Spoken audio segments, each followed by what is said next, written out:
નમસ્કાર મિત્રો, welcome to my channel GPSC સાથી। હું નિર્મલ પટેલ આપ સર્વેનું હાર્દિક સ્વાગત કરું છું। ફર્સ્ટ ઓફ ઓલ તો આપને આવનારી તમામ સ્પર્ધાત્મક પરીક્ષાઓ માટે બેસ્ટ ઓફ લક।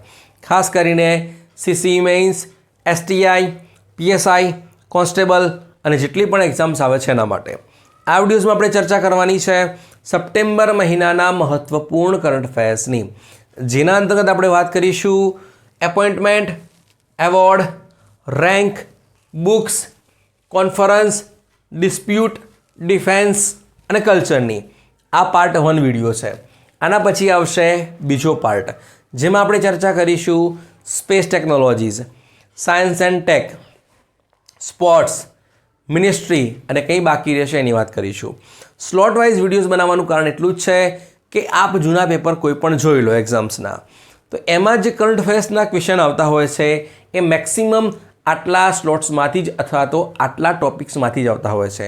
એટલા માટે આપણે એક પ્રોપર સ્લોટ સાથે જ દરેક મહિનાના શું કરીએ છીએ, વિડીયોઝ બનાવતા હોઈએ છીએ। ઓકે, જો આપને એક્ઝામ્સમાં હજુ સમય બાકી હોય તો આપણે શું કરવાનું છે, પહેલાં એકવાર વિડીયોને શાંતિથી જોવાનો છે।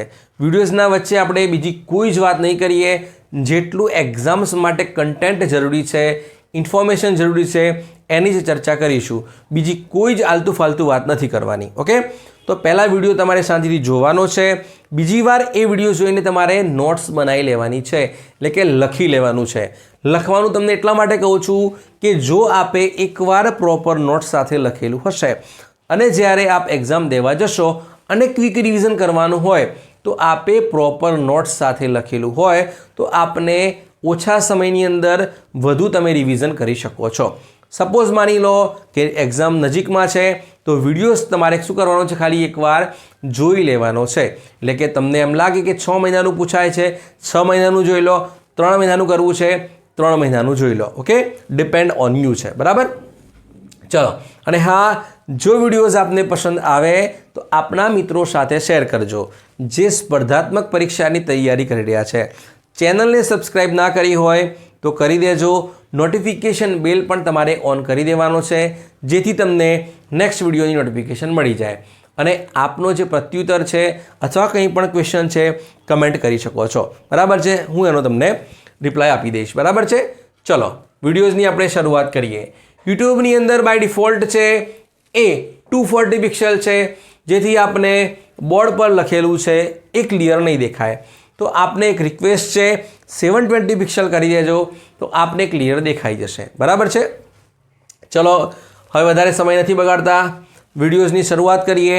એમાં નંબર 1 છે એપોઇન્ટમેન્ટ, એમાં નંબર પહેલા છે શ્રીલંકા, એટલે કે આપણા પડોશી દેશોની અંદર શું કંઈ થઈ રહ્યું છે એ આપણને ખબર હોવી જોઈએ। નાની નાની વસ્તુ આપણને ખબર ના હોય ચાલી જાય, પણ માની લો પ્રધાનમંત્રી અથવા તો પ્રેસિડેન્ટ છે તો ડેફિનેટલી આપણને ખબર હોવી જોઈએ, બરાબર। કેટલાક ક્વેશ્ચનની અંદર આપણે થોડી ડિટેલ સાથે ચર્ચા કરીશું જેથી તમને ખ્યાલ આવે કે એક્ઝામ્સ માટે ક્વેશ્ચન મહત્ત્વનો છે કે નહીં, અને કેટલાક ક્વેશ્ચન આપણે ફાસ્ટ ફોરવર્ડ કરીશું અને કેટલાક ક્વેશ્ચનની અંદર આપણે સ્ટેટિક જીકેની પણ ચર્ચા કરી લઈશું જે ક્વેશ્ચનના રિલેટેડ હશે એની। ઓકે, એટલે આપનું સ્ટેટિક જીકે પણ જોડે શું થશે, રિવિઝન થતું જશે, બરાબર છે। ચલો, શરૂઆત કરીએ શ્રીલંકાની અંદર। શ્રીલંકાની અંદર નવેમ્બર 2019ની અંદર ઇલેક્શન યોજાયા। કોના યોજાયા? પ્રેસિડેન્ટના। એ સમયે જીતે છે ગોટબાયા રાજપક્ષે, બરાબર। એટલે કે 2019ની અંદર પ્રેસિડેન્ટ બને છે ગોટબાયા રાજપક્ષે અને એમના ભાઈ છે મહિન્દા રાજપક્ષે, એ બને છે પ્રધાનમંત્રી। એટલે કે બે ભાઈઓ શું કરે છે, શ્રીલંકાની સરકાર સંભાળે છે। એના પછી આવી જાય છે કોવિડ-19 આવી, દુનિયાની જે અર્થવ્યવસ્થા છે, વિકસિત દેશોની અર્થવ્યવસ્થા છે, ચરમરાઈ ગઈ, એટલે કે ખોરવાઈ ગઈ। શ્રીલંકામાં પણ એવી જ ઘટના બની। શ્રીલંકાની અંદર એ દરમિયાન ભાવ વધારો એટલો આસમાને પહોંચી ગયો કે લોકો ત્રાહિમામ થઈ ગયા। કેમ? કેમ કે ખાદ્ય ચીજ વસ્તુઓના ભાવ, પેટ્રોલના ભાવ, કુકિંગ ગેસના ભાવ, દવાઓના ભાવ આસમાને હતા। લોકો કંટાળી ગયા। લોકોએ 2022ની અંદર રાષ્ટ્રપતિ ભવન પર શું કર્યું, બળવો કરી દીધો, જે રીતે બાંગ્લાદેશમાં અત્યારે થઈ રહ્યું છે। તો શું કરે છે, જે ગોટબાયા રાજપક્ષે છે એ દેશ છોડીને માલદીવમાં ભાગી ગયા, બરાબર. એટલે વચગાળાની સરકાર સંભાળે છે રાનિલ વિક્રમસિંઘે. કોણ સરકાર સંભાળે છે? રાનિલ વિક્રમસિંઘે. અને પ્રધાનમંત્રી બને છે દિનેશ ગુનાવર્ધને. એટલે કે 2024માં એમનો કાર્યકાળ પૂરો થઈ ગયો, એટલે હવે નવેસરથી ઇલેક્શન યોજાયા. હવે ઇલેક્શનની આપણે ચર્ચા કરીએ. 2024માં 2024ના ઇલેક્શનમાં શ્રીલંકાના રાજકારણના ઇતિહાસમાં અદ્વિતીય ઘટના બની, બરાબર છે. કેમ આમ કહી રહ્યો છું? સમજાવું. કેમ કે શ્રીલંકાની અંદર અત્યાર સુધીમાં જ માત્ર 2 થી 3 પાર્ટીઓનો દબદબો હતો. જે ભારતમાં આપ જોતા હશો કે ભારતમાં આપણે મેજર બીજેપી ગણી લો અથવા તો કોંગ્રેસ ગણી લો, તો શ્રીલંકામાં પણ એવું જ હતું. પણ ના, આ વર્ષે કંઈક એવી ઘટના બની, એવા વ્યક્તિ જીતી ગયા જેમને 2019ની અંદર માત્ર 3% વોટ મળ્યા હતા. આઈ રિપીટ, 2019ના ઇલેક્શનની અંદર માત્ર 3% વોટ મળે છે. એ વ્યક્તિ અત્યારે શ્રીલંકાનો શું બને છે? રાષ્ટ્રપતિ બને છે. ઓકે. એમની પાર્ટીનું નામ છે જનતા વિમુક્તિ પેરામુના. કઈ પાર્ટી છે? જનતા વિમુક્તિ પેરામુના. એમની પોતાની પાર્ટી છે, પણ એમનું ગઠબંધન છે. એ પાર્ટીનું નામ છે નેશનલ પીપલ્સ પાવર. કઈ છે? National people's power. ક્લિયર? એટલે સુધી એમનું નામ છે અનુરા કુમારા દિશા નાયકે. શું નામ છે? અનુરા કુમારા દિશા નાયકે. તો કેટલા નંબરમાં બન્યા છે પૂછાશે, તો આવા ક્વેશ્ચન પૂછાશે. એ બન્યા છે 9મા નંબરના. એટલે કે શ્રીલંકાના 9મા નંબરના રાષ્ટ્રપતિ બન્યા છે અનુરા કુમારા દિશા નાયકે, જેમની પાર્ટીનું નામ છે જનતા વિમુક્તિ પેરામુના અને ગઠબંધનનું નામ છે નેશનલ પીપલ્સ પાવર. ક્લિયર સુધી? ચલો, હવે શું કરશે? એ પ્રધાનમંત્રી પણ બનાવશે. ઓકે. માની લો કોઈ મેલ પ્રધાનમંત્રી હોય, આપણે ધ્યાન રાખવાનું થતું નથી, કેમ કે શ્રીલંકાની અંદર જે મેજર પાવર છે એ રાષ્ટ્રપતિના હાથમાં છે. જે રીતે અમેરિકાની અંદર હોય છે, ભારતમાં પ્રધાનમંત્રીના હાથમાં છે. તો પ્રધાનમંત્રી કોણ બને છે? એ બને છે એક મહિલા બને છે. કોણ બને છે? મહિલા બને છે, જેનું નામ છે હરિની અમારા સૂર્યા. શું નામ છે? હરિની અમારા સૂર્યા. એટલે કે મહિલા છે. તો કેટલા નંબરના? એ બને છે 3જા નંબરના. કેટલા નંબરના બને છે? 3જા નંબરના. એટલે કે શ્રીલંકાના 3જા નંબરના પ્રધાનમંત્રી બને છે એ મહિલા છે, જે છે હરિની અમારા સૂર્યા. પણ જો ઓવરઓલ પૂછાય છે તો તમારે લખવાનું છે 16મા નંબરના. બરાબર, પૂછાવ નથી પણ ધ્યાન રાખીએ આપણે. એ છે 16મા નંબરના. ક્લિયર? એટલે સુધી પ્રેસિડેન્ટ પૂછાય તો અનુરા કુમારા દિશા નાયકે અને પ્રધાનમંત્રી પૂછાય તો હરિની અમારા સૂર્યા. ક્લિયર? એટલે સુધી ચલો પછી વાત કરીએ જાપાન. જાપાનની જે સંસદ છે એને કહેવાય છે ડાયટ, એટલે કે DIET. એમાં વર્ષોથી એક જ પાર્ટી રાજ કરે છે. એ પાર્ટીનું નામ છે લિબરલ ડેમોક્રેટિક પાર્ટી. કઈ પાર્ટી છે? Liberal democratic party. તો એમના વ્યક્તિ હતા ફુમિયો કિશિદા. કોણ હતા? ફુમિયો કિશિદા. એ પ્રધાનમંત્રી હતા. તો ફુમિયો કિશિદા ઉપર એમની પાર્ટીના લોકોએ શું કર્યું? આરોપ લગાવ્યા. ડેફિનેટલી કરપ્શન કર્યું હતું એમને. તો એમનું અને એમના જેટલા પણ કેબિનેટ મંત્રીઓ છે, એમનું જે પાર્ટીનું જ ફંડિંગ છે એમાં ગોલમાલના આરોપ લાગ્યા, એટલે કે તમે કંઈક કરપ્શન કર્યું છે. એટલે એમના જે કેબિનેટ મંત્રીઓ છે અને ફુમિયો કિશિદા શું કરે છે? બરતરફ થાય છે. એટલે કે એમની પાર્ટીમાં ઇલેક્શન યોજાય છે કે જાપાનના પ્રધાનમંત્રી કોણ બનશે. આ દરમિયાન 2 વ્યક્તિઓ ઊભા રહે છે. કેમ આમ કહી રહ્યો છું? સમજાવું. એક ઊભા રહે છે શિગેરુ ઇશિબા. કોણ ઊભા રહે છે? શિગેરુ ઇશિબા. અને સામે ઊભા રહે છે શનાઈ તકાઈચી. કોણ ઊભા રહે છે? શનાઈ તકાઈચી. ધ્યાનથી સાંભળજો નામ. એ નામ છે શનાઈ તકાઈચી. હું કેમ આમ કહી રહ્યો છું? કેમ કે દુનિયાનો એકમાત્ર દેશ એવો છે કે જ્યાં 100 કરતાં પણ વધારે પ્રધાનમંત્રી રહી ચૂક્યા છે. એમાં એક પણ વાર મહિલા પ્રધાનમંત્રી બન્યા નથી. આ વખતે ચાન્સ હતો કે શનાઈ તકાઈચી ઉપર શું થાય? લોકો બહુમતી ઢોળે, એટલે કે એમની પાર્ટીના લોકો. પણ એવું બન્યું નહીં અને સિલેક્શન થાય છે શિગેરુ ઇશિબાની. કોની થાય છે? શિગેરુ ઇશિબા. શોર્ટમાં લખું છું કેમ કે બોર્ડ ઉપર કન્ટેન્ટ ઘણું બધું છે, બરાબર. એમાં બધું લખવા જઈશ તો દરેક મહિનાના 5 થી 6 વિડીયો થશે. એટલા માટે કહું છું જેટલું પણ પ્રોનાઉન્સિએશન છે શાંતિથી તમારે સાંભળવાનું છે. ક્લિયર એટલે સુધી? ચલો, પણ કેટલા નંબરમાં બન્યા છે? એ બન્યા છે 103માં. કેટલા બન્યા છે? 103માં. ચલો, ક્લિયર એટલે સુધી? પછી વાત કરીએ 79મું યુનાઇટેડ નેશન જનરલ એસેમ્બલી, એટલે કે યુનાઇટેડ નેશનની જનરલ એસેમ્બલી છે એનું દર વર્ષે સેશન યોજાય છે. એક વર્ષ માટે એક વ્યક્તિને શું કરવામાં આવે છે? પ્રેસિડેન્ટ તરીકે પસંદ કરવામાં આવે છે. તો 79મું જે સેશન છે એની અધ્યક્ષતા કરે છે ફિલેમોન યાંગ. કોણ કરે છે? ફિલેમોન યાંગ, જે છે કેમેરૂનના છે. ક્યાંના છે? કેમેરૂન. એટલે કે 79મું જે યુનાઇટેડ નેશન જનરલ એસેમ્બલી છે એની અધ્યક્ષતા કરે છે ફિલેમોન યાંગ. બરાબર? કયા દેશના છે? કેમેરૂનના છે. ક્યાંના છે? કેમેરૂનના. આના પહેલાં કોણ હતા? 78માં ડેનિસ ફ્રાન્સિસ. 77 પૂછાય તો કસાબા કોરોસી. ક્લિયર એટલે સુધી? પણ પૂછાશે તો 79મું પૂછાશે. બરાબર? પછી વાત કરીએ જમ્મુ કાશ્મીર. આપ ઇતિહાસમાં વાંચતા હશો કે જમ્મુ કાશ્મીર છે, હૈદરાબાદ છે અથવા તો જુનાગઢ છે, આ 3 રજવાડા છે અથવા તો સ્ટેટ છે જે ભારતમાં જોડાવાની ના પડતા હતા. બરાબર? પણ આપણે જમ્મુ કાશ્મીરની ચર્ચા કરીએ કેમ કે સ્પેશિયલ સ્ટેટનો દરજ્જો તો એમને 5મી ઓગસ્ટ 2019ના દિવસે આર્ટિકલ એટલે કે કલમ નંબર 370 શું થાય છે? હટાવવામાં આવે છે. અને જમ્મુ કાશ્મીરને શું છે? એક રાષ્ટ્ર એક સંહિતા અંતર્ગત જોડવામાં આવે છે. બરાબર? એ પછી એમાં અત્યારે ઇલેક્શન યોજાયા. કેટલી સીટો છે ત્યાં? 90 સીટો છે. મુખ્યમંત્રી કોણ બન્યા છે? મુખ્યમંત્રી બન્યા છે ઓમર અબ્દુલ્લા. કોણ બન્યા છે? ઓમર અબ્દુલ્લા. કઈ પાર્ટીના છે? એમની પાર્ટીનું નામ છે નેશનલ કોન્ફરન્સ. મુખ્યમંત્રી કોણ બન્યા? ઓમર અબ્દુલ્લા. કોના છોકરા છે? ફારૂક અબ્દુલ્લાના. ફારૂક અબ્દુલ્લા કોના છે? શેખ અબ્દુલ્લા, જે નેશનલ કોન્ફરન્સના શું છે? સ્થાપક છે 1977ની અંદર. બરાબર? ચલો, પછી વાત કરીએ દિલ્હીના મુખ્યમંત્રી. દિલ્હીની અંદર આમ આદમી પાર્ટીની સરકાર છે કેટલાય વર્ષોથી, પણ અરવિંદ કેજરીવાલ આપ જાણતા હશો કે લીકર પોલિસીની અંદર શું હતા? જેલમાં હતા. એ દરમિયાન એક મહિલા ઉપર શું થાય છે? મુખ્યમંત્રીનો કળશ જોડવામાં આવે છે. એટલે કે એક મહિલા છે એ શું છે?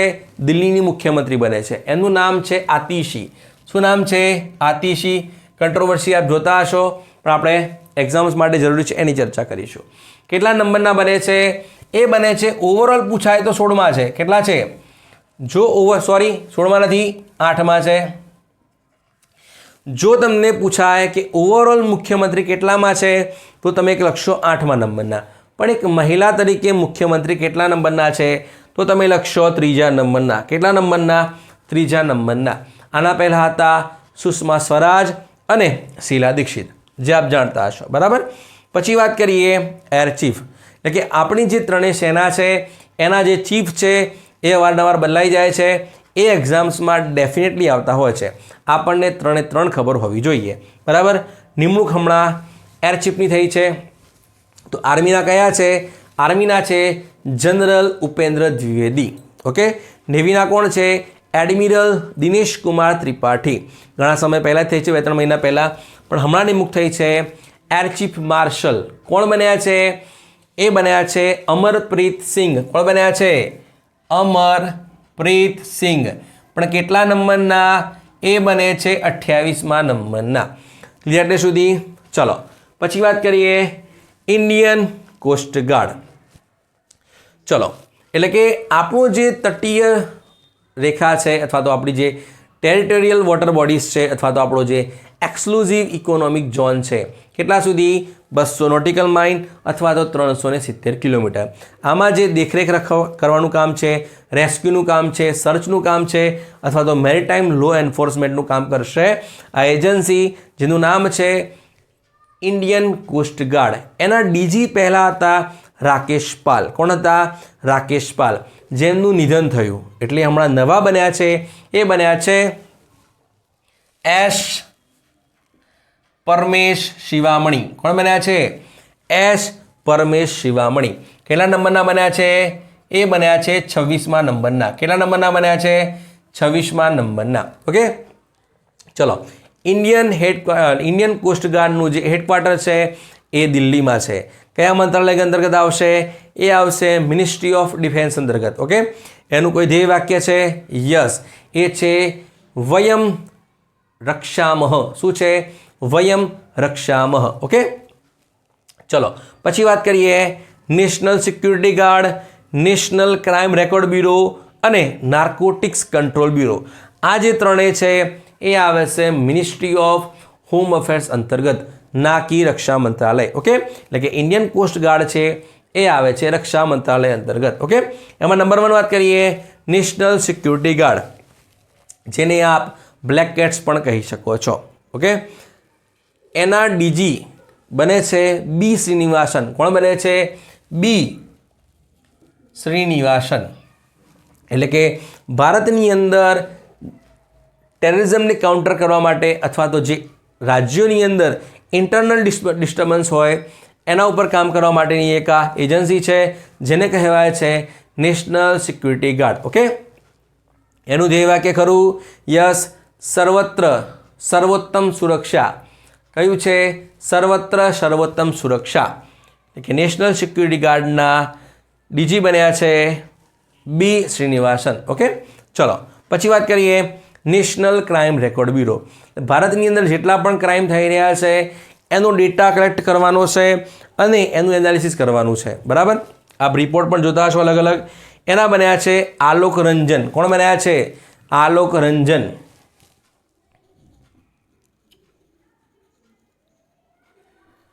પછી નાર્કોટિક્સ કંટ્રોલ બ્યુરો, ભારતની અંદર ડ્રગ ટ્રાફિકિંગનું કામ કરે છે. એના બન્યા છે અનુરાગ ગર્ગ. કોણ બન્યા છે? અનુરાગ ગર્ગ. પછી વાત કરીએ રેલવેના ચેરમેન અને સીઈઓ. આના પહેલાં હતા એક મહિલા હતા જેનું નામ છે જયા વર્મા સિન્હા. શું નામ છે? જયા વર્મા સિન્હા. હવે બને છે સતીશ કુમાર. કોણ બને છે? સતીશ કુમાર. પછી વાત કરીએ હિન્દુસ્તાન એરોનોટિક્સ લિમિટેડ, ભારતની એક મહારતન કંપની છે, 14મા નંબરની. આપણે મહારતન કેટલી કંપની છે એ નેક્સ્ટ વિડીયોઝમાં ચર્ચા કરી લઈશું. LCA તેજસ નું જે મેન્યુફેક્ચરિંગ છે એ આ કરે છે. કોણ કરે છે? હિન્દુસ્તાન એરોનોટિક્સ લિમિટેડ, જેના MD બન્યા છે અથવા તો ડિરેક્ટર બન્યા છે ડૉક્ટર DK સુનિલ. કોણ બન્યા છે? Doctor DK Sunil. પછી વાત કરીએ નાસ્કોમ, એટલે કે national association of software and services companies. Okay, તો ભારતની જે IT કંપનીઝ છે એનું સંચાલન કરતું નોન ગવર્મેન્ટલ ઓર્ગેનાઇઝેશન છે, જેના પ્રેસિડેન્ટ બન્યા છે સિંધુ ગંગાધરન. કોણ બન્યા છે? સિંધુ ગંગાધરન. ક્લિયર એટલે સુધી? પછી વાત કરીએ ક્રિપ્કો, કૃષક ભારતી કોઓપરેટિવ્સના MD બન્યા છે MR શર્મા. કોણ બન્યા છે? MR શર્મા. પછી વાત કરીએ ministry of ports, shippings and waterways, જેના મંત્રી છે સર્બાનંદ સોનોવાલ. ઓકે, આસામના પૂર્વ મુખ્યમંત્રી. તો આસામના મુખ્યમંત્રી કોણ છે અત્યારે? હેમંત બિશ્વ શર્મા. એની બ્રાન્ડ એમ્બેસેડર બની છે આપણી ગોલ્ડન ગર્લ મનુ ભાકર. પૂછાશે તો આ પૂછાશે એક્ઝામ્સમાં. એટલે કે મિનિસ્ટ્રી ઓફ પોર્ટ, શિપિંગ્સ એન્ડ વોટરવેઝની જે બ્રાન્ડ એમ્બેસેડર છે એ બની છે golden girl Manu Bhaker. Golden boy પૂછાય તો નીરજ ચોપડા. પછી વાત કરીએ ફૂટબોલના કોચ, પણ કોના? મહિલાઓ કે પુરુષના? પુરુષના છે મનોલો માર્કેઝ. બરાબર, કોણ છે? સ્પેનના વ્યક્તિ છે મનોલો માર્કેઝ. તો મહિલાઓમાં કોણ બને છે? એટલે કે અહીંયા ધ્યાન કરજો, મહિલા લખ્યું છે મેં વુમન, એ બને છે સંતોષ કશ્યપ. કોણ બને છે? સંતોષ કશ્યપ. પછી વાત કરીએ ઇલેક્શન કમિશન ઓફ ઇન્ડિયાના પર્સન વિથ ડિસેબિલિટીઝના આઇકોન બને છે એક આર્ચર છે જેમનું નામ છે રાકેશ કુમાર. ઓકે, આમને પેરિસ પેરાલિમ્પિકની અંદર બ્રોન્ઝ જીત્યો હતો. કોની સાથે મળીને? શીતલ દેવી સાથે મળીને. ઓકે, બંનેની ટીમમાં એમને બ્રોન્ઝ મેડલ જીત્યો હતો. ચલો કંઈ બાકી એપોઇન્ટમેન્ટમાં રિવિઝન કરી લઈએ. નંબર 1, શ્રીલંકાના પ્રેસિડેન્ટ બને છે અનુરાગ કુમાર દિશાનાયકે. જનતા વિમુક્તિ પેરામુના નેશનલ પીપલ્સ પાવર કેટલા નંબરના? 9મા નંબરના. પ્રધાનમંત્રી બને છે હરિની અમારા સૂર્યા. કેટલા નંબરના? 3જા નંબરના. ઓવરઓલ પૂછાય તો 16મા. જાપાનના બને છે શિગેરુ ઇશિબા. કેટલા નંબરના? 103માં. Party liberal democratic party. United nation general એસેમ્બલીના 79મું સેશનને કન્ડક્ટ કરશે ફિલેમોન યાંગ, કેમરૂનના. જમ્મુ કાશ્મીરના સીએમ બને છે ઓમર અબ્દુલ્લા, નેશનલ કોન્ફરન્સ. દિલ્હીના ત્રીજી મહિલા મુખ્યમંત્રી બને છે આતિશી. ઓવરઓલ પૂછાય તો 8મા નંબરના. એર ચીફ માર્શલ બને છે 28માં Amarpreet Singh. Okay. Indian coast ગાર્ડના ડીજી બને છે 26માં S Paramesh શિવામણી.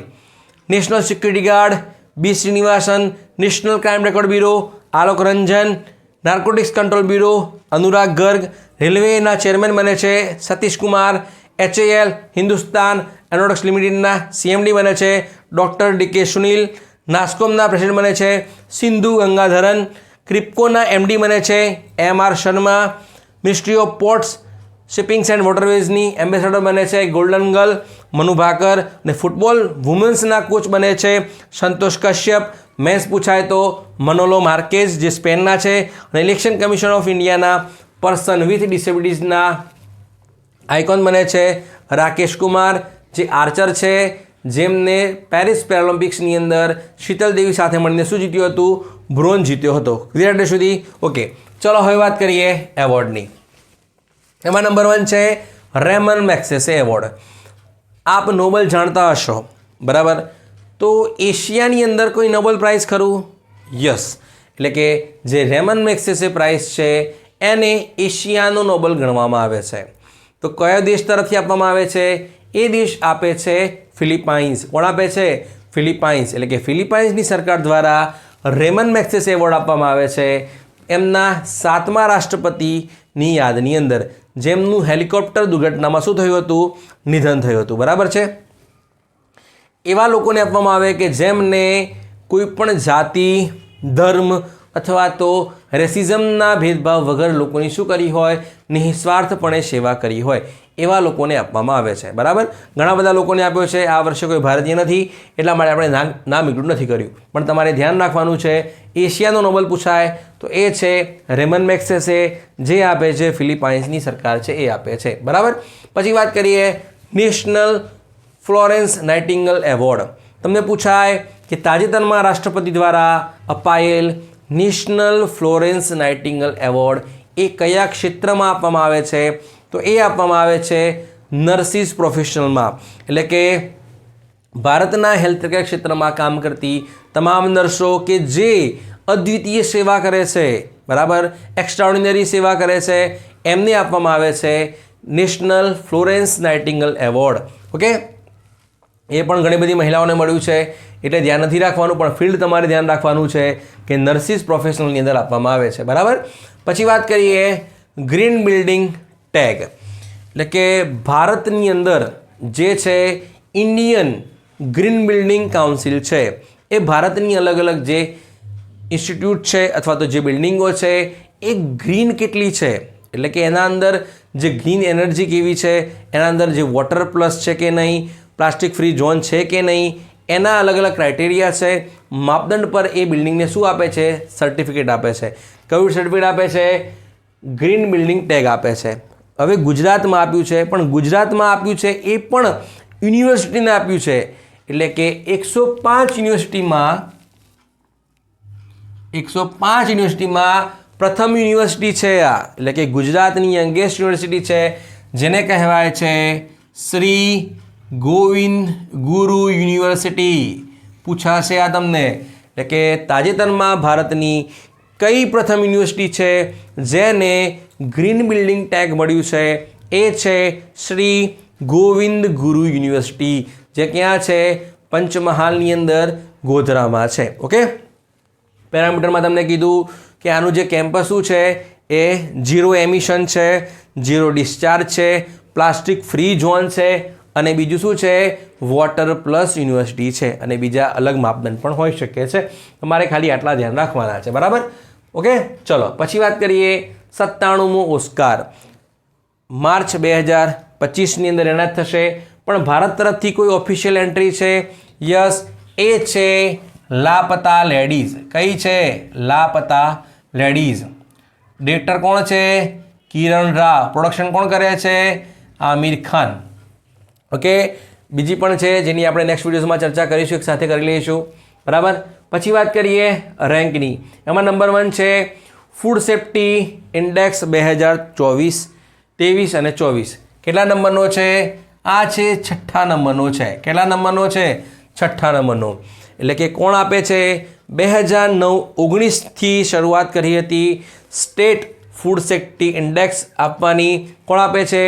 Food safety and standard authority of India. Okay, એટલે કે કોઈ પણ રાજ્ય છે એની અંદર ફૂડ સેફ્ટી માટેની જે ટ્રેનિંગ છે, કેપેસિટી બિલ્ડિંગ છે અથવા તો ઇન્ફ્રાસ્ટ્રક્ચર છે, કેવું થઈ રહ્યું છે, લોકોને લાયસન્સ આપે છે કે નહીં, એટલે જે વેચતા હોય વસ્તુઓ એમને લાયસન્સ મળે છે કે નહીં, એ લોકોને ટ્રેનિંગ આપે છે કે નહીં, ત્યાંના જે લોકો છે એ કેટલા જાગૃત છે, એના પણ અલગ અલગ ક્રાઇટેરિયા છે, બરાબર. તો એના આધારે એક સ્કોર નક્કી કરે છે અને પછી શું કરે છે? ક્રમ આપતા હોય છે. એમાં નંબર 1 કોણ છે? નંબર 1 સતત બીજા વર્ષે છે એ છે કેરાલા છે. કોણ છે? કેરાલા. બીજા નંબર પર છે તમિલનાડુ. ત્રીજા નંબર પર છે જમ્મુ કાશ્મીર. પણ ગુજરાતનો ક્રમ કયો છે? ગુજરાતનો ક્રમ છે એ ચોથો છે. કયો છે? ચોથો.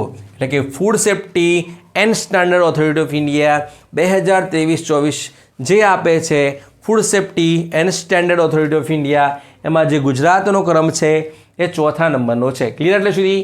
પછી વાત કરીએ એશિયા પાવર ઇન્ડેક્સ 2024. આ પૂછાય તો પહેલાં તો સમજી લઈએ આપે છે કોણ. આ આપે છે લોવી ઇન્સ્ટિટ્યૂટ. કોણ આપે છે? એ ક્યાં છે? સિડનીમાં છે. એટલે કે જે સિડનીની જે લોવી ઇન્સ્ટિટ્યૂટ છે એ દર વર્ષે આપે છે એશિયા પાવર ઇન્ડેક્સ આપે છે. એમાં નંબર 1 કોણ છે? તમને સ્વાભાવિક થાય કે એશિયાના દેશો જ હોય. ના, એવું નથી. એટલે કે એશિયા પેસિફિકની અંદર, ધ્યાનથી સાંભળો, એશિયા પેસિફિકની અંદર આવતા 27 દેશોને શું કરવામાં આવે છે? અલગ અલગ પેરામીટર, એટલે કે 131 પેરામીટર ઉપર શું કરવામાં આવે છે? જજ કરવામાં આવે છે અને પછી રેન્ક આપવામાં આવે છે. એમાં નંબર 1 છે એ યુએસ છે, બીજા નંબર પર છે એ ચીના છે અને ત્રીજા નંબર પર છે એ ભારત છે. એટલે કે ભારતનો ક્રમ કેટલો છે? ત્રીજા નંબરનો છે, બરાબર. પછી વાત કરીએ સ્વચ્છ વાયુ સર્વેક્ષણ. આપ જાણતા હશો દિલ્હીની અત્યારે કેવી હાલત છે. ઓકે, એમાં અલગ અલગ ગ્રેપ 1, ગ્રેપ 2ની જે સિસ્ટમ છે એ ઇમ્પ્લિમેન્ટ થઈ રહી છે, જેની ચર્ચા આપણે નેક્સ્ટ વિડીયોઝમાં કરી લઈશું. અત્યારે ચર્ચા કરીએ સ્વચ્છ વાયુ સર્વેક્ષણ 2024ની અંદર. તેમાં મુખ્યત્વે 3 કેટેગરી હોય છે. કઈ કઈ? કેટેગરી 1, કેટેગરી 2 અને કેટેગરી 3. એટલે કે જે શહેરની આબાદી પોપ્યુલેશન 10 લાખ કરતાં વધારે છે એ કેટેગરી 1માં, 3 લાખથી 10 લાખ કેટેગરી 2માં અને 3 લાખથી ઓછા હોય એ આવે કેટેગરી 3માં. ઓકે, આપણે ખાલી કેટેગરી 1 ધ્યાન રાખીશું. કેમ કે કેટેગરી 1ની અંદર એ ગુજરાતનું શહેર સામેલ થયું છે. કયું સામેલ થયું છે? યસ, આપ મગજમાં વિચારી રહ્યા છો એ જ છે લોચો, એટલે કે સુરત. બીજા નંબર પર છે જબલપુર અને ત્રીજા નંબર પર છે એ આગ્રા છે. એટલે આપણે ખાલી ધ્યાન રાખવાનું છે સુરતના લોચાની અંદર. એટલે કે કેટેગરી 1માં પસંદ થયું છે સુરત. કયું પસંદ થયું છે? સુરત. તો શું છે આ સમજીએ. એટલે કે 2019ની અંદર ભારત સરકારે એક પ્રોગ્રામ લોન્ચ કર્યો જેનું નામ છે નેશનલ ક્લીન એર પ્રોગ્રામ. શું નામ છે? National clean air programme. જેના અંતર્ગત ભારતના 131 નોન એટેનમેન્ટ સિટીઝ પસંદ કરવામાં આવ્યા કે જ્યાં શું છે? પ્રદૂષણ વધારે છે. એમાંથી શું કરવાનું છે? આપણે સ્કોર આપશે કે તમે કેટલો સુધાર કર્યો છે. એમાં નંબર 1 આવ્યું છે અત્યારે સુરત આવ્યું છે. કેટેગરી 2 પણ છે, કેટેગરી 3 પણ છે, જે આપણે ધ્યાન રાખવાની નથી, બરાબર છે. ચલો પછી વાત કરીએ ગ્લોબલ સાયબર સિક્યુરિટી ઇન્ડેક્સ. ચલો આ કોણ આપે છે? આ આપે છે ઇન્ટરનેશનલ ટેલિકમ્યુનિકેશન યુનિયન, જેનું હેડક્વાર્ટર છે સ્વિટ્ઝરલેન્ડ જીનેવાની અંદર. ક્યાં છે? સ્વિટ્ઝરલેન્ડ જીનેવાની અંદર. ઓકે, કેટલામો આપ્યો છે? એ આપ્યો છે 5મા નંબરનો. ઓકે, દર વર્ષે નથી આપતા. છેલ્લો 2015માં હતો, એટલે કે સમયગાળો વધી જાય છે એમનો. 20માં હતો. એટલે કે ગ્લોબલ સાયબર સિક્યુરિટી ઇન્ડેક્સ છે એ 5મા નંબરનો છે, જે આપે છે ઇન્ટરનેશનલ ટેલિકમ્યુનિકેશન યુનિયન, જેનું હેડક્વાર્ટર છે જીનેવાની અંદર. તો એમાં એક સ્કોર આપવામાં આવે છે. એટલે કે કોઈપણ દેશની અંદર સાયબર સિક્યુરિટી લઈને કેટલી જાગૃતતા છે, કેટલી અવેરનેસ છે, તમારી જોડે કેટલી સિક્યુરિટી માટેની સિસ્ટમ્સ છે. આપ જાણતા હશો અત્યારે ડિજિટલ એરેસ્ટનો જમાનો ચાલી રહ્યો છે, એટલે કે લોકો શું થઈ રહ્યા છે, ડિજિટલ એરેસ્ટના સ્કેમમાં ભોળવાઈ રહ્યા છે. બરાબર, તો આના માટેનું કોઈ સિસ્ટમ ખરી કે તમે લોકોને બચાવી શકો? એના પણ અલગ અલગ ક્રાઇટેરિયા હોય છે. બરાબર, એના આધારે શું કરે છે, ITU એક સ્કોર આપશે. તો ભારતનો સ્કોર કેટલો છે? ભારતનો સ્કોર છે 98.49. એની સાથે ભારત શેમાં સામેલ છે? કોઈ નંબર આપ્યો ના, નંબર નથી. તો એક ટાયર આપવામાં આવે છે, એટલે કે એક સ્કોરની અંદર, સ્કેલની અંદર ટાયર 1, 2, 3, 4 અને 5 સુધી હોય છે. બરાબર, તો ભારત કયા ટાયરમાં સામેલ છે? ભારત સામેલ છે T1માં સામેલ છે. કેટલામાં છે? ટાયર 1માં સામેલ છે. ઓકે, ટાયર 1 એટલે કે રોલ મોડેલિંગ આવશે. શું આવશે? રોલ મોડેલિંગ આવશે. બરાબર, અને T5 એટલે શું આવશે? બિલ્ડિંગ આવશે કે ત્યાં કામ થઈ રહ્યું છે. પછી વાત કરીએ બુક્સની. નંબર 1 છે અ વન્ડરલેન્ડ ઓફ વર્લ્ડ. હું તમને કહું કે ભારતની અંદર કોઈ એવા વ્યક્તિ ખરા કે એની સામે તમે અંગ્રેજ બેસાડી દો અને અંગ્રેજ પણ પાછળ પડી જાય?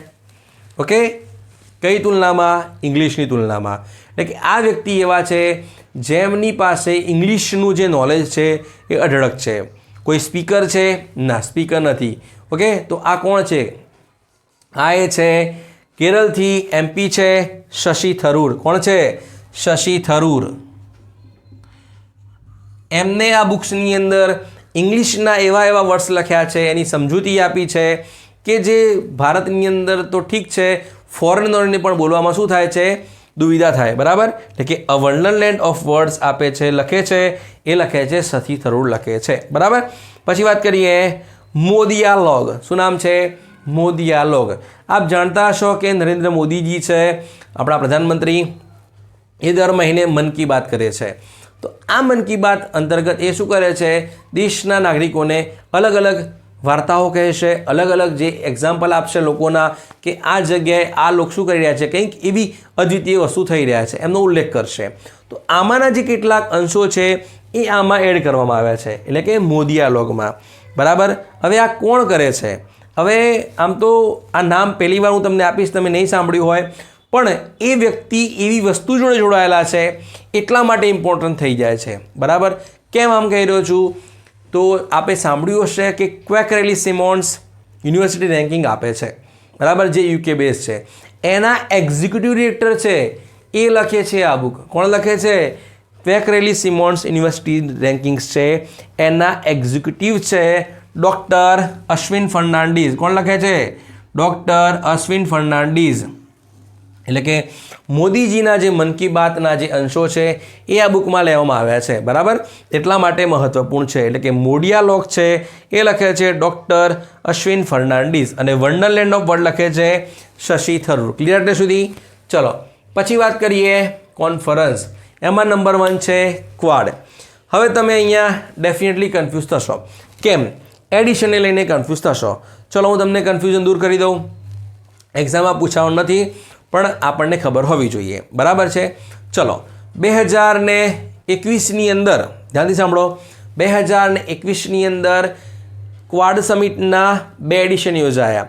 નંબર 1 વર્ચ્યુઅલ અને બીજું ઇન પર્સન. એટલે 2021માં 2 થઈ ગયા. પછી આવે છે 22માં ત્રીજું વર્ચ્યુઅલ અને ચોથું ઇન પર્સન. 23માં આવે છે 5મું અને 24માં આવે છે 6ઠું. તો તમને જોવા મળશે 6ઠું જોવા મળશે. એટલે કે આ કેટલામું સમિટ હતું? 6ઠ્ઠા નંબરનું. કેટલા નંબરનું છે? 6ઠ્ઠા નંબરનું. ઓકે, મેં તમને કીધું કે કન્ફ્યુઝ થશો. કેમ? ઓવરઓલ પૂછાય તો 6ઠ્ઠા નંબરનું છે, પણ જો પૂછાય ઇન પર્સન કેટલામું છે તો 4થા નંબરનું છે. કેટલા નંબરનું? 4થા નંબરનું. પૂછાવાનું નથી પણ ધ્યાન રાખો આમાં. બરાબર છે? ચલો જોઈ લઈએ. તો 2023માં ક્યાં યોજાઈ? 2023માં યોજાવાની હતી ઓસ્ટ્રેલિયામાં, પણ યોજાઈ ગઈ હિરોશીમા જાપાનની અંદર, કેમ કે 2023માં G7 જાપાનમાં જ હતી એટલા માટે ત્યાં યોજાઈ ગઈ. એટલે કાર્યક્રમ થોડો ખોરવાઈ ગયો. 2024માં પણ આવું જ થયું. 2024ની અધ્યક્ષતા જે ક્વાડ દેશોની છે એ આપણી પાસે હતી, પણ અમેરિકાની અંદર હવે થયા ઇલેક્શન થયા. બરાબર. એટલે જો બાઇડનનું આ છેલ્લું ટર્મ હતો એટલે અમેરિકાએ કીધું કે ક્વાડની જે પ્રેસિડેન્સી છે એ તમે અમને આપી દો. એટલે આપણે શું કર્યું કે ક્વાડની જે પ્રેસિડેન્સી છે એ આપણે કોને આપી દીધી? અમેરિકાને આપી દીધી. એટલે કે 2024ની જે ક્વાડની જે અધ્યક્ષતા છે છઠ્ઠાની એ કરે છે અમેરિકા કરે છે. કોણ કરે છે? અમેરિકા. અને 2025માં કોણ કરશું આપણે? એ આપણે કરશું. એ કેટલા નંબરની હશે? 7મા નંબરની. કેટલા નંબરની?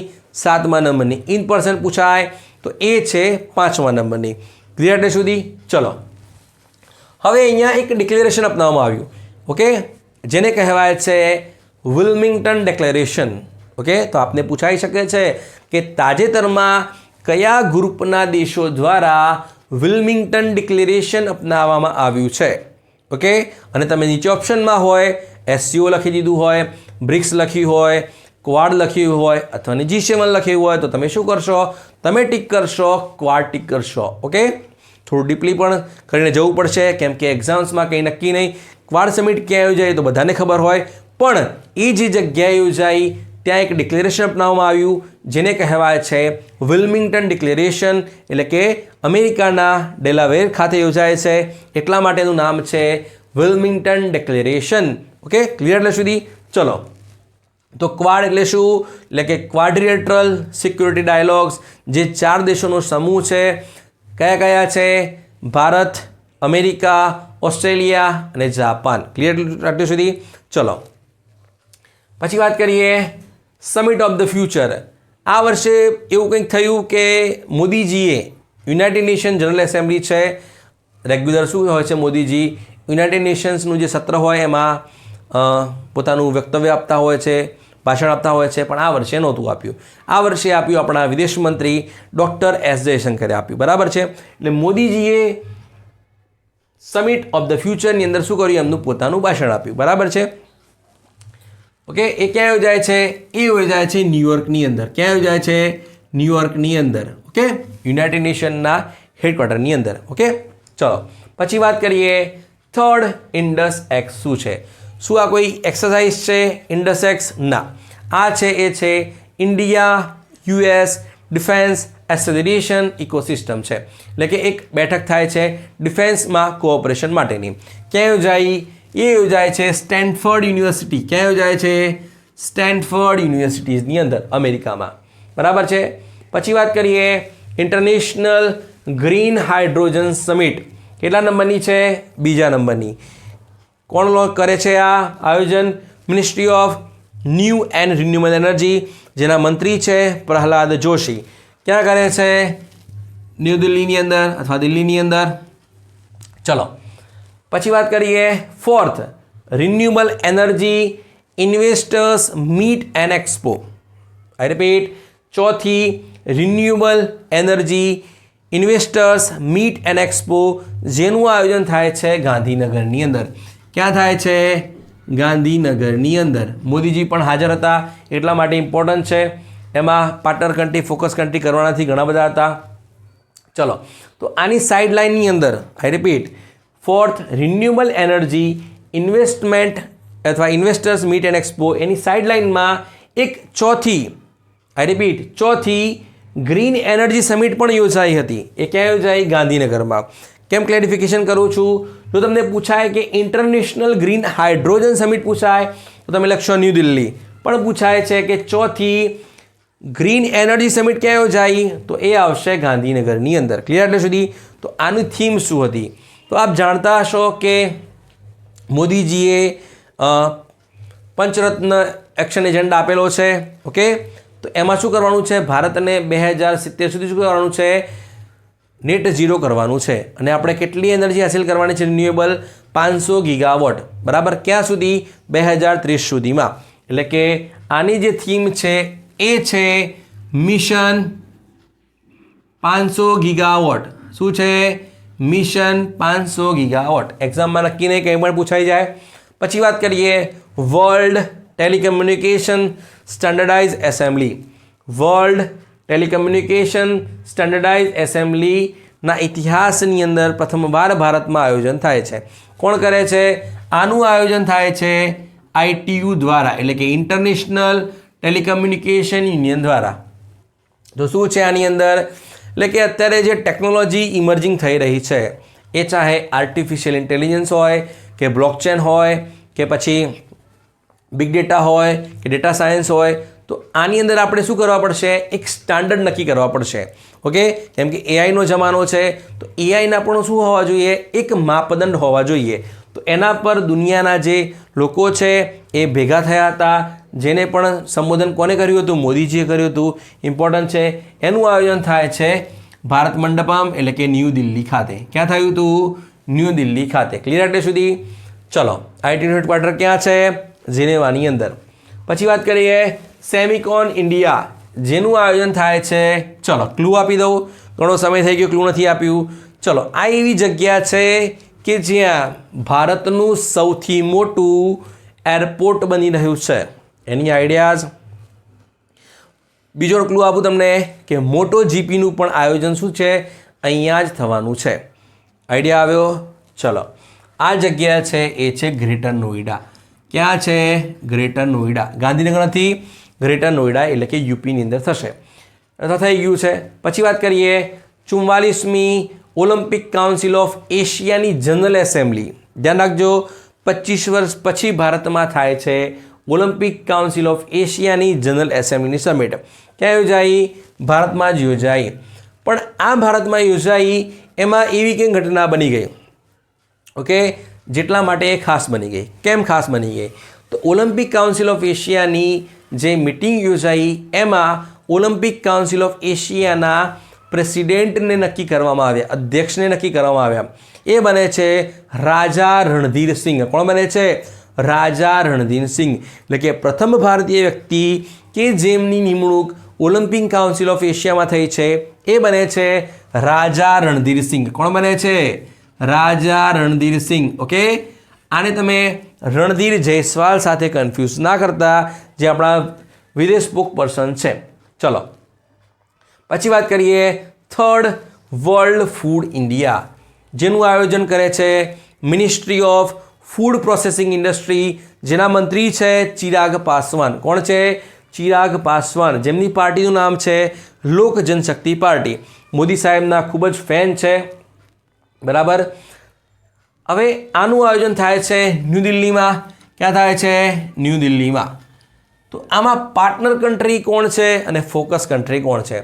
આપ જાણતા હશો સૂરજકુંડ મેળો, બરાબર, અથવા તો ઇન્ટરનેશનલ ગીતા મહોત્સવ, જે હરિયાણાના કુરુક્ષેત્રમાં યોજાય છે, જેની ચર્ચા આપણે નેક્સ્ટ વિડીયોઝમાં કરીશું. એમાં શું થતું હોય છે?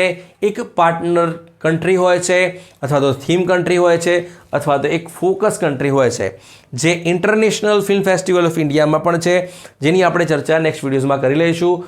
તો જે થર્ડ વર્લ્ડ ફૂડ ઇન્ડિયા છે એનું આયોજન થાય છે ન્યૂ દિલ્હીમાં, જેમાં પાર્ટનર કન્ટ્રી કોણ બને છે? એ બને છે જાપાન બને છે. કોણ બને છે? જાપાન. અને ફોકસ કન્ટ્રી કોણ બને છે? એ બને છે ઈરાન બને છે, અને બીજું બને છે વિયેતનામ બને છે. ઓકે, એટલે સુધી પાર્ટનર પૂછાય તો જાપાન, ફોકસ પૂછાય તો ઈરાન અને વિયેતનામ, પણ પૂછાશે તો પાર્ટનર કન્ટ્રી પૂછાશે એ છે જાપાન છે. ક્લિયર એટલે સુધી? ચલો, નેક્સ્ટ વાત કરીએ 7th નેશનલ પોષણ માહ, એટલે કે 7મો રાષ્ટ્રીય પોષણ માહ. ઓકે, મોદીજીએ ડિક્લેર કર્યું છે કે સપ્ટેમ્બર મહિનો છે એમને આપણે શું કરવાનું છે? રાષ્ટ્રીય પોષણ માહ તરીકે ઉજવવાનું છે. આ મહિના દરમિયાન ભારતના દરેક રાજ્યની અંદર જેટલા પણ બાળકો કુપોષિત છે, અનિમિયાથી પીડિત છે, ઓકે, એમને શું કરવાનું છે? અત્યારે ફોકસ કરવાના છે, એમના વિશે અવેરનેસ કેમ્પેન કરવાના છે, જાગૃતતા ફેલાવવાની છે લોકોમાં. એના માટે ઉજવવામાં આવે છે 7મો રાષ્ટ્રીય પોષણ માહ. પણ કઈ જગ્યાએ એનું સેલિબ્રેશન થયું? ખ્યાલ આવી ગયો પ્રશ્ન તમને? કે 7મો રાષ્ટ્રીય પોષણ માહ છે એનું સેલિબ્રેશન થાય છે મહાત્મા મંદિર ગાંધીનગર. ક્યાં થાય છે? મહાત્મા મંદિર ગાંધીનગરની અંદર. ઓકે, ચલો પછી વાત કરીએ મિસ યુનિવર્સ ઇન્ડિયા 2024ની અંદર. ચલો હું તમને ક્લિયર કરી દઉં આમાં શું શું ક્વેશ્ચન બનશે. ચલો, તો પહેલાં સમજી લઈએ કે મિસ યુનિવર્સ ઇન્ડિયા 2024નું આયોજન થયું હતું જયપુરમાં. ક્યાં થયું? જયપુરમાં. જેમાં જીતે છે કોણ? જેમાં જીતે છે GLS યુનિવર્સિટીની જે પૂર્વ સ્ટુડન્ટ છે અથવા તો સ્ટુડન્ટ છે એ છે રિયા સિંઘા. કોણ છે? રિયા સિંઘા. એટલે કે ગુજરાતની થઈ ને, ખ્યાલ આવી ગયો. એટલે કે મિસ યુનિવર્સ ઇન્ડિયા 2024નું આયોજન થાય છે જયપુરમાં. જે જીતે છે ગુજરાતની રિયા સિંઘા. ખ્યાલ આવી ગયો આપણને. હવે આ રિપ્રેઝન્ટ ક્યાં કરશે? હવે આ રિપ્રેઝન્ટ કરશે મિસ યુનિવર્સ કોમ્પિટિશનમાં. ખ્યાલ આવ્યો? મિસ યુનિવર્સ કોમ્પિટિશન ક્યાં યોજાશે?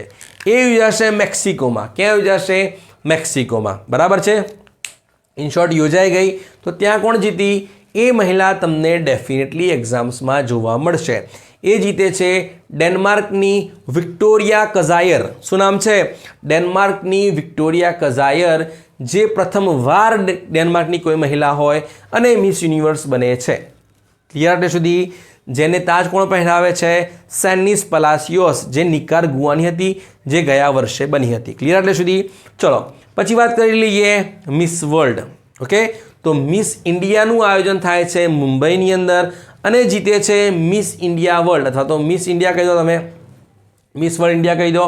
એ જીતે છે નિકિતા પોરવાલ, જે મધ્યપ્રદેશની છે, જે રિપ્રેઝન્ટ કરશે મિસ વર્લ્ડ કોમ્પિટિશનની અંદર, જે યોજાવાની છે થાઈલેન્ડની અંદર 2025માં. એટલે સુધી ચલો. અને છેલ્લી મિસ વર્લ્ડ કોમ્પિટિશન ક્યાં યોજાઈ હતી? 71મી. એ યોજાઈ હતી ભારતમાં. બરાબર છે. પણ આપણે ધ્યાન કરીશું, આશા રાખીએ કે જે મિસ વર્લ્ડ કોમ્પિટિશન 2025 જે થાઈલેન્ડમાં યોજાવાની છે એમાં નિકિતા પોરવાલ ભારતનું છે એ ગૌરવ વધારે. બરાબર છે. એ સમય આપણે ક્લિયર કરી દઈશું બધું. ચલો, ઇન્ટરનેશનલ એમીઝ એવોર્ડ, એના હોસ્ટ કોણ છે? એટલે કે international academy of television arts and science, એટલે કે ટેલિવિઝન ક્ષેત્રે અપાતો સર્વોચ્ચ એવોર્ડ છે. ફિલ્મો માટે પૂછાય તો ઓસ્કાર છે. એની તર્જ પર ટેલિવિઝન માટેનો છે એમીઝ એવોર્ડ છે. બરાબર. એની હોસ્ટ કરે છે પ્રથમવાર કોઈ ભારતીય છે. Okay, just imagine. હવે તમને એમ થાય કે સલમાન ખાન કરી આવશે, શાહરૂખ ખાન કરી આવશે, વિક્રાંત મેસી કરી આવશે. ના, આ કરે છે આયુષ્માન ખુરાના. ના, એ નથી કરતા. આ કરે છે વીરદાસ કરે છે. કોણ કરે છે? વીરદાસ. ડેફિનેટલી એક્ઝામ્સમાં આ ક્વેશ્ચન હશે કે તાજેતરમાં ઇન્ટરનેશનલ એમી એવોર્ડને હોસ્ટ કરનાર પ્રથમ ભારતીય કોણ છે? એ છે વીરદાસ છે, જેમને 2023ની અંદર ડોક્યુમેન્ટરી અથવા તો એમની ફિલ્મ માટે એવોર્ડ મળ્યો હતો. એટલે કે એમી એવોર્ડ પણ જીતેલો હતો. કોમેડિયન છે અને એક્ટર પણ છે. ક્લિયર એટલે સુધી? પછી વાત કરીએ ડિસ્પ્યુટની અંદર. ખૂબ જ ચર્ચામાં હોય એવા જ આપણે ટોપિક ક્લિયર કરીએ છીએ અંદર, અથવા એડ કરીએ છીએ. એમાં નંબર 1 છે એ છે શ્રીવરી. તો તાજેતરમાં ચર્ચામાં રહેલ શ્રીવરી શું છે? એક્ઝામમાં તમને પૂછાઈ ગયું. તમે શું કરશો? તો એ છે એ લડ્ડુ છે. શું છે આ? લડ્ડુ. એટલે કે લાડવો છે. આ શું છે? લાડવો છે. તો ક્યાંનો છે? આપ જાણતા હશો કે ભગવાન વેંકટેશ્વરા સ્વામી મંદિર તિરુપતિની અંદર છે, એટલે કે આંધ્રપ્રદેશની અંદર છે. તો તેલુગુ દેશમ પાર્ટીના જે મુખ્યમંત્રી છે એમને આરોપ લગાવ્યો કે જે આ ઘી છે, આ જે લાડવા બનાવવા માટે જે ઘી વપરાય છે એમાં શું છે? માંસ છે, અથવા તો એની માત્રા રહેલી છે. તો ખૂબ જ કન્ટ્રોવર્શિયલ મુદ્દો હતો. કયો છે? તિરુપતિનું જે લાડવો છે એ છે, પણ એનું બીજું નામ છે એ શ્રીવરી છે. શું નામ છે? શ્રીવરી. કયું નામ છે? શ્રીવરી. 1715થી આ પ્રથા ચાલુ છે તિરુપતિ મંદિરની અંદર લાડવા બનાવવાની. 2009ની અંદર આ જે પ્રસાદ છે એને જીઆઈ ટેગ પણ મળેલો હતો. દર વર્ષે કરોડોનું ટર્નઓવર થાય છે. લોકોની આસ્થા જોડાયેલી છે પ્રસાદની અંદર. જે રીતે જાણતા હશો કે મહુડીની જે સુખડી છે, અથવા તો અંબાજીનો જે મોહનથાળ છે, બરાબર, આ પણ સમયે ચર્ચામાં હોય છે. એટલે કે શ્રીવરીને શું કહેવાય છે? લડ્ડુ કહેવાય છે. તો બીજો એક વર્ડ છે એ પણ ચર્ચામાં આવી ગયો. એનું નામ છે પોટુ. શું નામ છે? પોટુ. તો પૂછાય કે તાજેતરમાં ચર્ચામાં રહેલ પોટુ શું છે? તો પોટુ એક એ જગ્યા છે કે જ્યાં શું થાય છે? આ મહાપ્રસાદ બનાવવામાં આવે છે. એટલે કે જે મંદિરનું જે રસોડું છે એને કહેવાય છે પોટુ કહેવાય. શું કહેવાય છે? પોટુ કહેવાય છે. ખ્યાલ આવે છે? ઓકે, ચલો પછી વાત કરીએ પ્રેસ વુ. તમને પૂછાયું કે તાજેતરમાં ચર્ચામાં રહેલ પ્રેસવું એ શું છે? તો શું કરશો સમજીએ. તો આપ જાણતા હશો કે આપણી જે આંખ છે, માનવ આંખ છે, એમાં અલગ અલગ પ્રકારની ખામી થાય. તો કઈ કઈ થાય છે? એમાં થાય છે એક તો લઘુ દ્રષ્ટિ થાય, બીજી છે ગુરુ દ્રષ્ટિ થાય, અને ત્રીજી છે એ પ્રેસ બાયોપિયા છે. લઘુ દ્રષ્ટિની તમે કહી દેશો માયોપિયા, ગુરુ દ્રષ્ટિની તમે કહેશો હાઇપરમેટ્રોપિયા, અને ત્રીજા નંબરમાં છે એ છે પ્રેસ બાયોપિયા. બરાબર. તો મુંબઈની એક કંપની છે જેનું નામ છે એન્ટોડ ફાર્માસ્યુટિકલ્સ. કઈ છે? એન્ટોડ ફાર્માસ્યુટિકલ. એમને દાવો કર્યો, એટલે કે CDSO દ્વારા પણ શું થઈ હતી? મંજૂર હતી. એટલે કઈ દવા છે? પ્રેસવું. એમને દાવો કર્યો, એમને માર્કેટિંગ ચાલુ કરી દીધું, એમને પ્રમોશન ચાલુ કરી દીધું કે જો તમે પ્રેસવું નામના આઈ ડ્રોપ્સ વાપરશો તો તમને તમારા જે પ્રેસ બાયોપિયા છે, એટલે કે પ્રેસ બાયોપિયા એટલે કે એવી ખામી કે જે ઉંમર વધતાની સાથે લોકોમાં જોવા મળે છે. બરાબર છે. તો તમારે શું થશે? તમારે ચશ્મા પહેરવાની જરૂર નહીં રહે. આ એક જ રીતના આઈ ડ્રોપ્સ છે જે તમારા જે ડિપેન્ડન્સી ઓન ગ્લાસ છે એ ઘટી જશે. તમારે આ ડ્રોપ્સ વાપરવાના છે. તો જે drug controller general of India છે એમને કીધું, આમનું જે લાઇસન્સ છે સસ્પેન્ડ કરી દીધું કે તમારે આ દવાને મેન્યુફેક્ચર પણ નથી કરવાની અને માર્કેટિંગ પણ નથી કરવાની. તો આમને કીધું કે અમે તો શું છે CDSO દ્વારા માન્યતા પ્રાપ્ત છે અને મેન્યુફેક્ચરિંગ કરવાના છીએ. અમે સુપ્રીમ કોર્ટમાં પણ તમારે શું કરશું? તમારી વિરુદ્ધ પિટિશન કરશું. જોઈએ હવે શું થાય છે. ઓલરેડી અમેરિકાની અંદર તો શું છે આ વપરાય છે. હવે જોઈએ ભારતની અંદર વપરાય છે કે નહીં. બરાબર છે. એટલે કે લઘુદ્રષ્ટિ ખામી તમને નજીકનું ક્લિયર દેખાશે, દૂરનું નહીં દેખાય. ગુરુદ્રષ્ટિ ખામી દૂરનું કમ્પ્લીટ દેખાશે, નજીકનું કમ્પ્લીટ દેખાશે નહીં. અને પ્રેસ બાયોપિયા એટલે કે ઉંમર વધતાની સાથે જે આંખના સિનરી સ્નાયુઓ છે એમાં શું થાય છે? પ્રભાવ પડતો હોય છે અને દેખાવાની જે ક્ષમતા છે એ થોડી ઓછી થતી હોય છે. બરાબર છે. તો એક ક્વેશ્ચન છે જે સાયન્સનો છે, તો આંખની જે સમાવેશન ક્ષમતા કેટલી છે? ખ્યાલ છે? આંખની જે સમાવેશન ક્ષમતા છે એ આપણી આંખ છે એથી તમારે કેટલું રાખવાનું છે? 25 સેન્ટીમીટર. કેટલું છે? 25 સેન્ટીમીટર. એટલે કે આપણી આંખથી કોઈ પણ વસ્તુ હોય એ તમને 25 સેન્ટીમીટરથી દૂર હોય તો તમને ક્લિયર દેખાય. એટલે આપણું નજીકનું બિંદુ છે અને દૂર બિંદુ ક્યાં આવશે? એ અનંત અંતરે આવશે. બરાબર છે. વિજ્ઞાનનો ટોપિક છે આ. બરાબર. એટલે આ શું છે? આઈ ડ્રોપ છે. શું છે? આઈ ડ્રોપ છે. ચલો ક્લિયર એટલે સુધી. પછી વાત કરીએ કિશનગંગા હાઇડ્રો ઇલેક્ટ્રિક પ્રોજેક્ટ 330 મેગાવોટ અને રતલે 850 મેગાવોટ. અવારનવાર ચર્ચામાં છે. આપ જાણતા હશો કે ભારત અને પાકિસ્તાન વચ્ચે 1960ની અંદર વર્લ્ડ બેંકની મધ્યસ્થતા સાથે સિંધુ નદી માટેનો સમજૂતો થયો છે. બરાબર છે. એટલે કે ઇન્ડસ રિવર ટ્રીટી થયેલી છે, જેના આધારે જે વેસ્ટર્ન છે એટલે કે વેસ્ટર્નની ઉપરની ત્રણ કઈ ગઈ છે? સિંધુ, ઝેલમ અને ચિનાબ. એટલે સિંધુ, ઝેલમ અને ચિનાબ જેને કહેવાય છે વેસ્ટર્ન રિવર્સ એ પાકિસ્તાનના હસ્તક છે, અને રાવી, બિયાસ અને સતલુજ જે ઈસ્ટર્ન કહેવાય છે એ ભારતના હસ્તગત છે. બરાબર છે. આ નક્કી થયું છે. બરાબર. જેને વર્લ્ડ બેંકે નક્કી કર્યું છે. તો જે કિશનગંગા છે જેને તમે નીલમ પણ કહી શકો છો. બરાબર. શું છે? નીલમ પણ કહી શકો છો. એના ઉપર આપણે શું કરવાનું છે? હાઇડ્રો પાવર પ્લાન્ટ બનાવવાનો છે. એના કારણે ચર્ચામાં હતું. રતલે છે એ ચેનાબ નદી ઉપર છે, 850 મેગાવોટ છે. એનો આપણે શું બનાવવાનો છે? પ્લાન્ટ બનાવવાનો છે, હાઇડ્રો પાવર પ્રોજેક્ટ. એટલે કે જે બંને છે કિશનગંગા અને રતલે છે એની જે આપણે જે ચર્ચા વિચારણા ચાલી રહી છે, ડિસ્પ્યુટ ચાલી રહ્યો છે એ પાકિસ્તાન વચ્ચે ચાલે છે. બરાબર. એટલે સુધી. ચલો હવે વાત કરીએ ડિફેન્સની. વાત કરીએ ડિફેન્સમાં નંબર 1 છે યુદ્ધ અભ્યાસ. એ છે 20મો યુદ્ધ અભ્યાસ. ક્યાં યોજાયો? એટલે કે 20મો યુદ્ધ અભ્યાસ છે. અને હા એક વાત કે ડિફેન્સમાં જ્યારે પણ ક્વેશ્ચન આવશે તો ત્યારે તમને એમાં એડિશન ધ્યાન રાખવાનું છે.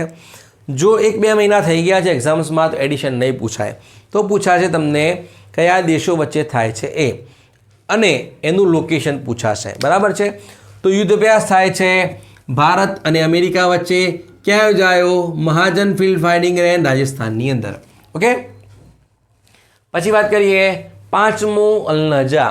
આ કયા દેશો વચ્ચે થાય છે? આ કરીએ છીએ આપણે ઓમાન જોડે. ક્યાં કરીએ છીએ? ઓમાન જોડે. ક્યાં કર્યો? ઓમાનમાં જ કર્યો છે. ચલો પણ કોનો છે? એ આર્મીનો છે. કોનો છે? આર્મીનો. પછી વાત કરીએ 7 ઈસ્ટર્ન બ્રિજ, એ પણ કરીએ છીએ ઓમાન જોડે. ક્યાં થયો? ઓમાનમાં જ થયો છે. બરાબર છે. હવે ઈસ્ટર્ન બ્રિજ તો એ કોનો છે? બ્રિજ એટલે કે નદી ઉપરનો બ્રિજ છે, હવામાં છે. બરાબર. આપ ઇંગ્લિશમાં વાંચતા હશો ઓન, ઓવર કે એબવ, એટલે કે ઓન, ઓવર કે એબવ. બરાબર છે. એની આપણે પછી ક્યારેક ચર્ચા કરીશું. ચલો, એટલે કે 7મો ઈસ્ટર્ન બ્રિજ, બ્રિજ એટલે કે હવાની અંદર છે, તો હવામાં યુદ્ધ અભ્યાસ કરવાનો છે, એટલે કે એરફોર્સનો છે. ક્લિયર એટલે સુધી? પછી વાત કરીએ 8મો કાજિંડ, એ યોજાય છે ઓલીમાં. ક્યાં યોજાય છે? ઓલી. ઓલી ક્યાં છે? ઉત્તરાખંડમાં, એટલે કે કઝાકિસ્તાન અને ભારત વચ્ચેનો યુદ્ધાભ્યાસ છે, જેને કહેવાય છે કાજિંડ કહેવાય છે. પછી વાત કરીએ વરુણ. વરુણ કેટલામો છે? 22મો. એ યોજાયો છે મેડિટેરિયન સી, એટલે કે ભૂમધ્ય સાગરની અંદર, જેમાં આપણું જહાજ ગયું છે INS તબર.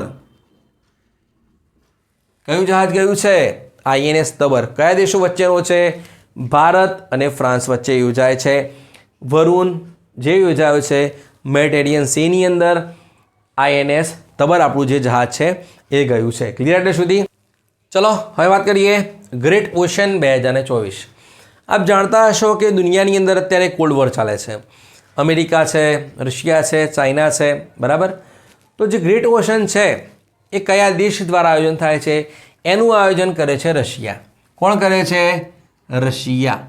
એટલે કે રશિયાનો છેલ્લા દશકનો સૌથી મોટો નેવલ એક્સરસાઇઝ છે.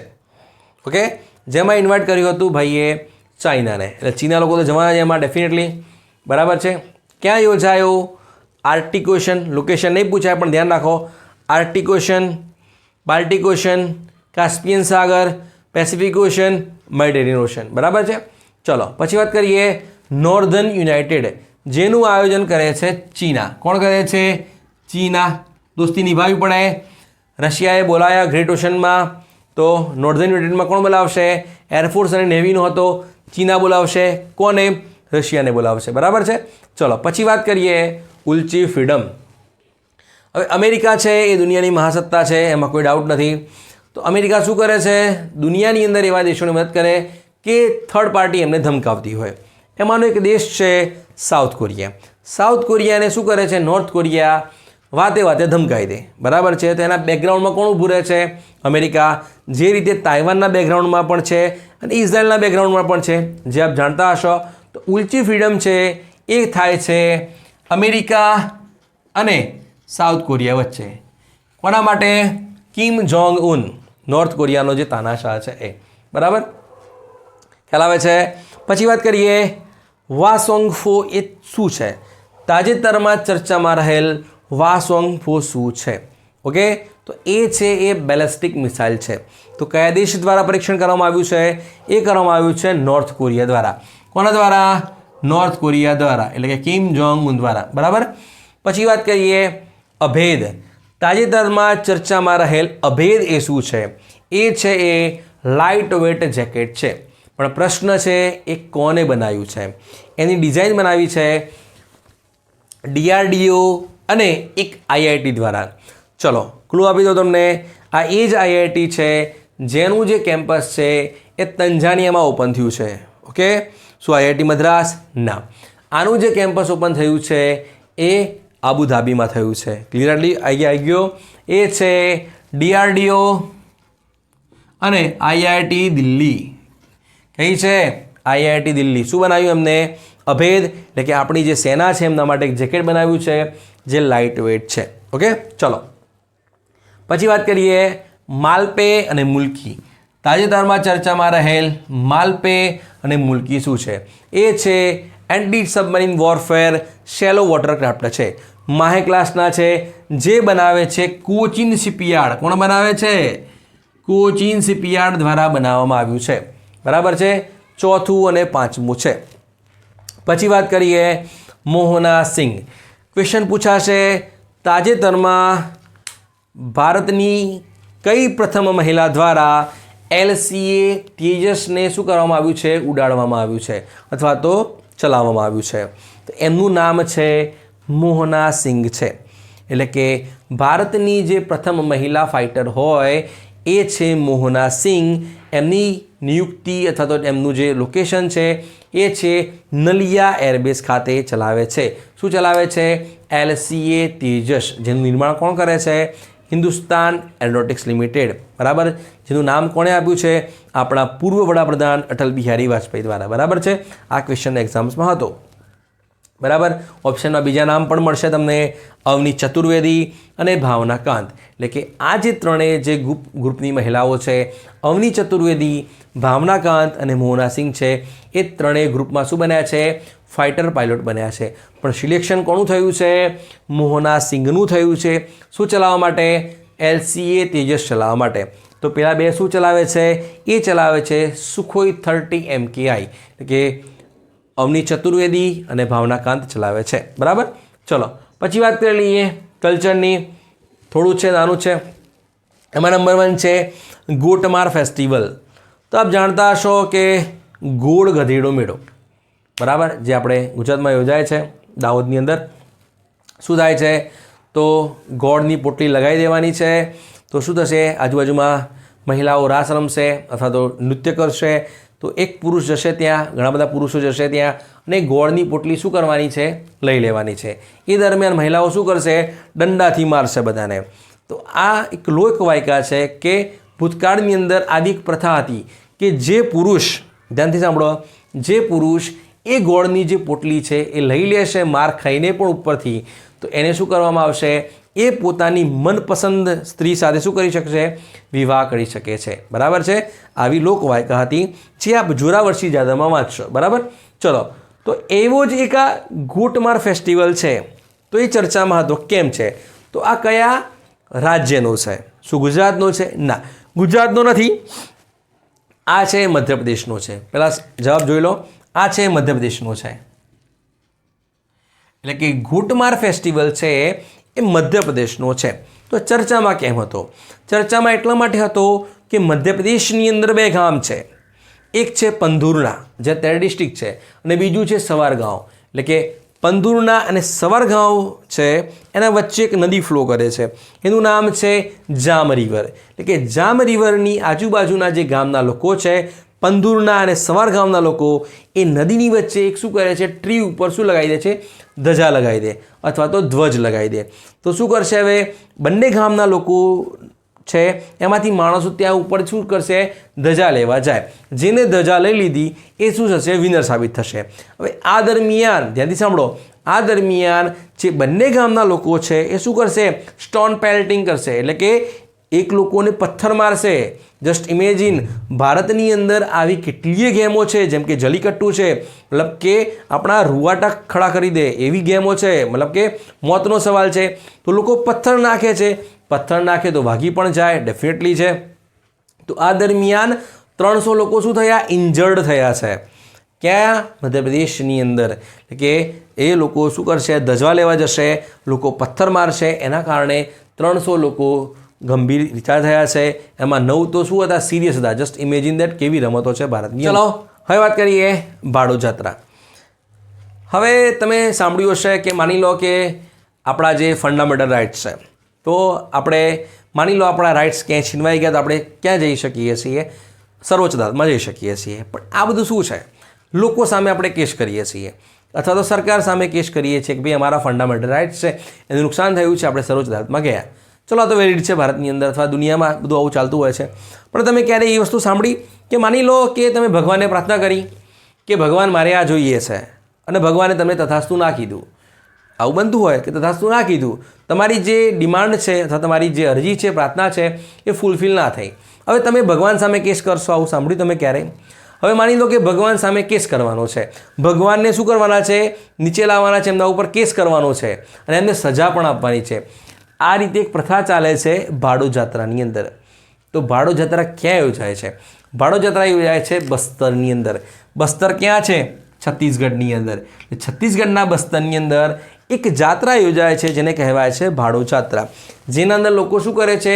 ભગવાનને ગુનેગાર બનાવે છે કે ભગવાન, મેં તમને પ્રાર્થના કરી અને તમે અમારી શું કરી છે? પ્રાર્થનાને ફૂલફિલ કરી નથી. Just imagine that. કેવી પ્રાર્થનાઓ પણ હોય છે ભારતની અંદર.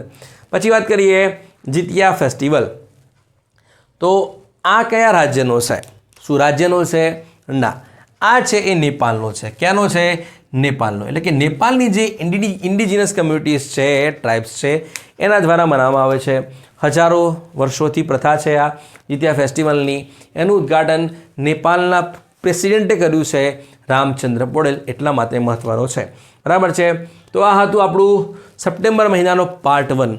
આના પછી બીજા પાર્ટમાં વાત કરીશું sports, science and tech, ministry અને સ્પેસ ટેકનોલોજીની વાત કરીશું. બરાબર છે. આશા રાખીએ કે આપને વિડીયો પસંદ આવશે. બરાબર, આપને એક્ઝામ્સમાં ખૂબ જ કામ લાગશે.